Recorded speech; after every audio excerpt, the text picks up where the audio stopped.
When I first stood on Cape Horn, I was impressed with just being there. We decided to come on this trip primarily because it involved birding in a different environment that's not available to us anywhere else.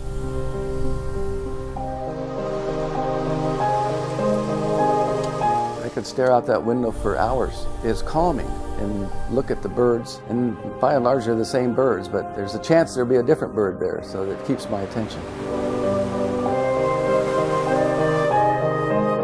This is a chance of a lifetime because of the remoteness and the difficulty, really, that I would have getting here by myself. You look around and there's no sign of man. It's a fascinating feeling.